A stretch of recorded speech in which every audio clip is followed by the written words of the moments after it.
एक अनोखी मुलाकात। एक बार की बात है, एक छोटे से शहर में एक लड़की रहती थी जिसका नाम आराधना था। वो किताबों की दुनिया में खोई रहती थी, कल्पनाओं के रंगों में, रंगी चंगी दुनिया में। एक दिन एक नए लड़के का तबादला उस शहर में हुआ जिसका नाम आर्यन था। वो शांत, समझदार और किताबों का शौकीन था।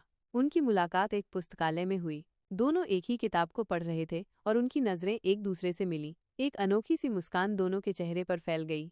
धीरे धीरे उनकी दोस्ती गहरी होती गई। वो घंटों किताबों पर चर्चा करते, कविताएं पढ़ते और अपनी अपनी दुनिया के बारे में बातें करते। समय बीतता गया और उनकी दोस्ती प्यार में बदल गई। वो एक दूसरे के साथ बहुत खुश थे। आर्यन आराधना को हर दिन एक नई किताब गिफ्ट करता था और आराधना आर्यन के लिए कविताएं लिखती थीं।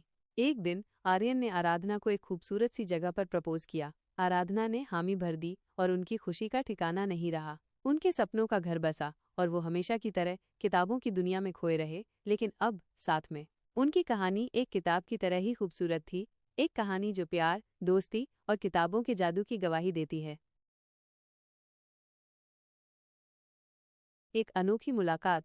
एक बार की बात है, एक छोटे से शहर में एक लड़की रहती थी जिसका नाम आराधना था। वो किताबों की दुनिया में खोई रहती थी, कल्पनाओं के रंगों में, रंगी चंगी दुनिया में। एक दिन एक नए लड़के का तबादला उस शहर में हुआ जिसका नाम आर्यन था। वो शांत, समझदार और किताबों का शौकीन था।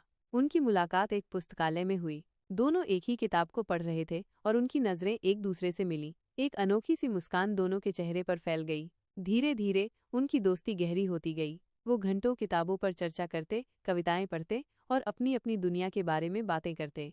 समय बीतता गया और उनकी दोस्ती प्यार में बदल गई। वो एक दूसरे के साथ बहुत खुश थे। आर्यन आराधना को हर दिन एक नई किताब गिफ्ट करता था और आराधना आर्यन के लिए कविताएं लिखती थीं।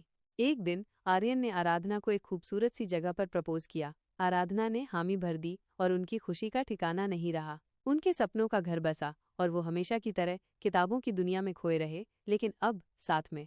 उनकी कहानी एक किताब की तरह ही खूबसूरत थी, एक कहानी जो प्यार, दोस्ती और किताबों के जादू की गवाही देती है।